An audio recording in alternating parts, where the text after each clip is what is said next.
में जब दिया लगाओ और मंदिर में जब दीप प्रज्वलित करो, उस समय पर जब मंदिर में दीप लगाएं और मंदिर में जब दिया प्रज्वलित करें, अगर गोल बाती है तो वो तो दिए के बीच में ही होगी, फूल बाती है तो वो दिए के बीच में होगी।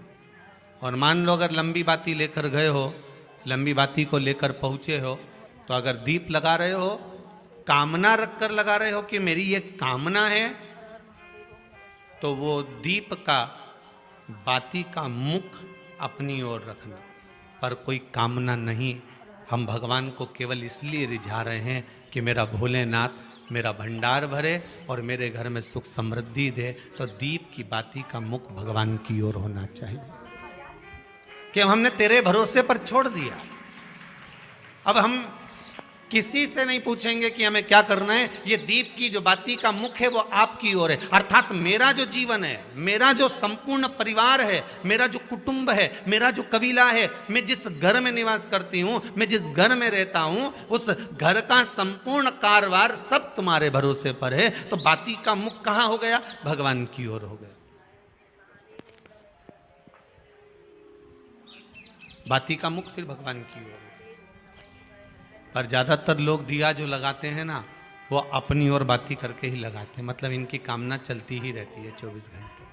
कुछ कुछ कामनाएं इनकी जागरूक रहती है, इनकी कामनाएं निरंतर रहती है। पर उस बाती में जब आप अपना संपूर्ण परिवार, संपूर्ण अपने परिवार का दुकान हो, धंधा हो, व्यापार हो, व्यवसाय हो, चाहे आप जितना भी कार्य कर रहे हो, फैक्ट्रियां चला रहे हो, वो सब अपने भगवान के भरोसे पर दे दिया, भगवान की ओर दे दिया। तो इसका मतलब ये नहीं है कि बाती का मुख भगवान की ओर हो तो तुम भगवान के बिल्कुल करीब में ही बाती का मुख कर कर लगा दो और भगवान को मालूम पड़े चोट लग जाए, ऐसा भी नहीं।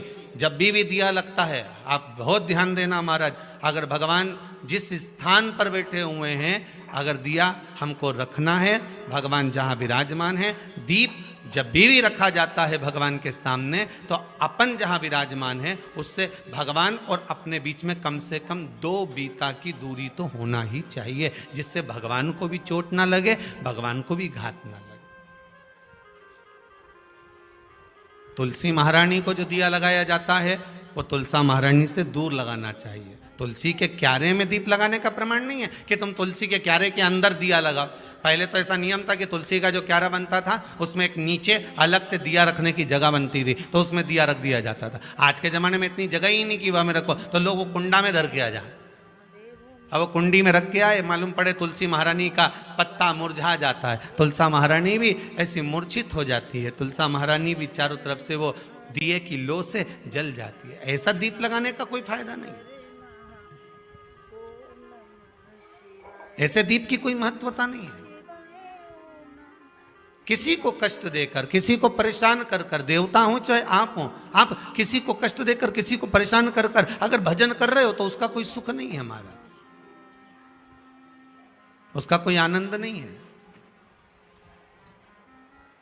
किसी को भी कष्ट देकर अगर आपने भजन भी किया, यज्ञ भी करा, दान भी करा, पुण्य भी करा, सत्कर्म भी करा, भजन भी करा, उसका कोई तत्व नहीं। शाम को 4 बजे से लेकर 7 बजे के बीच में शंकर और पार्वती के भ्रमण का समय रहता है। मेरे देवाधिदेव महादेव और माता पार्वती के भ्रमण का समय, भगवान शंकर पार्वती घूमने को निकले। इसलिए हमारा सनातन धर्म कहता है शाम के समय पर माताओं को झाड़ू नहीं लगाना चाहिए, शाम के समय पर माताओं को चूड़ी बिछिया नहीं बदलना चाहिए, शाम के समय पर माताओं को मांग में सिंदूरा नहीं भरना चाहिए, शाम के समय पर माताओं को बाल नहीं बांधना चाहिए, शाम के समय पर माताओं को चौखट पर नहीं बैठना चाहिए। उसका कारण क्या है? क्योंकि पार्वती जी ने भगवान भोलेनाथ जी से कहा था कि तुम मुझे रोज शाम के समय प्रदोष काल में भ्रमण के लिए लेकर जाते हो, मेरे लिए आज्ञा क्या है? शंकर भगवान ने कहा सुनो पार्वती, मंदिर के अंदर नंदी रहता है, जाने वाला यात्री जब मंदिर में मेरा दर्शन करने आता है तो नंदी के कानों में कहकर जाता है कि शिव जी को मेरे यहाँ लेकर आना। मैं नंदी के अनुसार उनके घर जाता हूँ, मेरा काम है उनका कल्याण करना और तेरा काम है उनके घर की नारी को अखंड सौभाग्यवती का वर प्रदान करना, ये तेरा काम। तब पार्वती माता ने कहा अखंड सौभाग्यवती होने का वर मैं तो दे दूंगी, पर उस समय पर माताएं चूड़ी बदल रही होगी और हाथ से चूड़ी निकाल रही होगी तो मैं वर कैसे दे सकती हूँ, मांग भर रही होगी तो मैं वर कैसे दे सकती हूँ, उस समय पर चूड़ी बिछिया बदला जा रहा होगा तो मैं वर कैसे दे सकती हूँ, उस समय पर झाड़ू लग रही होगी तो मैं लक्ष्मी को वहां कैसे भेज सकती हूँ, आप बताओ। तो शंकर भगवान ने कहा प्रदोष का समय एक ऐसा समय होता है, शाम का समय ऐसा होता है जिस समय पर केवल शंकर और पार्वती की आराधना का समय होता है। हम तो कई लोगों से कहते हैं अगर आपके यहाँ संपदा नहीं आ रही है, बहुत मेहनत कर रहे हो, फल नहीं मिल रहा, कहीं नौकरी, कहीं सर्विस या कहीं व्यापार या व्यवसाय में कहीं तकलीफ आ रही है, हम सबसे कहते हैं शाम का समय पकड़ लो, शंकर जी के मंदिर में दिया लगाना प्रारंभ करो। शिव मंदिर में अगर दिया नहीं लगा रहे हो तो बेलपत्री के पेड़ के नीचे दिया लगा। बेलपत्री और शंकर जी के मंदिर में दिया नहीं लगा रहे तो शंकर जी के मंदिर के बाहर चौखट पर दिया लगा। इतना भी नहीं कर सकते तो अपने घर के बाहर अपने द्वार पर दिया लगा दो, पर शंकर जी के नाम का श्री शिवाय नमस्तुभ्यम बोलकर शंकर भगवान को याद कर कर अपनी कामना कर कर बाबा का स्मरण कर कर पंचाक्षर मंत्र नमः शिवाय, षडाक्षर मंत्र ओम नमः शिवाय, द्वादशाक्षर मंत्र ओम नमो भगवते वासुदेवाय, जो मंत्र तुमको याद है उसका स्मरण कर कर लक्ष्मी हो चाहे नारायण हो चाहे राम हो चाहे कृष्ण हो स्मरण कर कर शाम के समय बाहर दिया लगा दो, दरवाजे के पास लगा दो, कुछ सुनेगा जरूर, आएगा तो उसका वेलकम जरूर होगा और वो कुछ लेकर जरूर जाएगा। नियम तो बनाओ, उसकी चौखट पर जाकर कहना होता।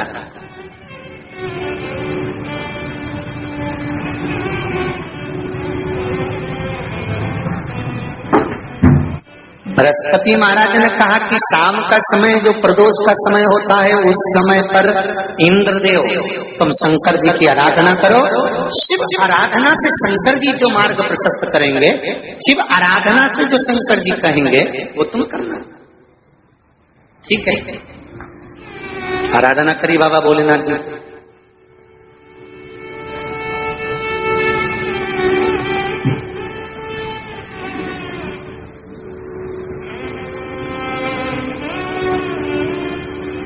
मालूम नहीं था इंद्रदेव को। बृहस्पति महाराज ने प्रदोष की महत्वता समझाई तो प्रदोष का समय जानकर शंकर जी पर 7 बेलपत्र प्रदोष के दिन इंद्र ने समर्पित कर दी बिना सोचे। कितनी बेलपत्र? 7। प्रदोष का व्रत करो चाहे ना करो, मंदिर में चढ़ी हुई बेलपत्र को उठा लो,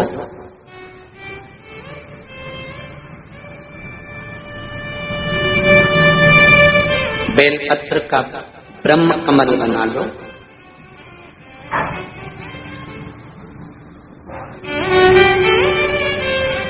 ब्रह्म कमल का मतलब होता है डंडी बीच में रहे, आसपास पत्तियां रहे। 7 पत्ती का ब्रह्म कमल बनाकर, जैसे ये पत्तियां हैं एक जैसी रखी हुई हैं तो इसको फैलाइए, 7 पत्ती को आपस में फैलाकर ब्रह्म कमल बनाए। प्रदोष का व्रत करें ना करें, जरूरी नहीं है कि वृक्ष से ही पत्ती लेकर आओगे तो ही शंकर जी को चढ़ाओगे। शिव जी पे से चढ़ी हुई उठाकर धोकर ब्रह्म कमल बनाकर बाबा से विनय कर कर, हे प्रभु आज मैं इस काम के लिए जा रहा हूं, बाबा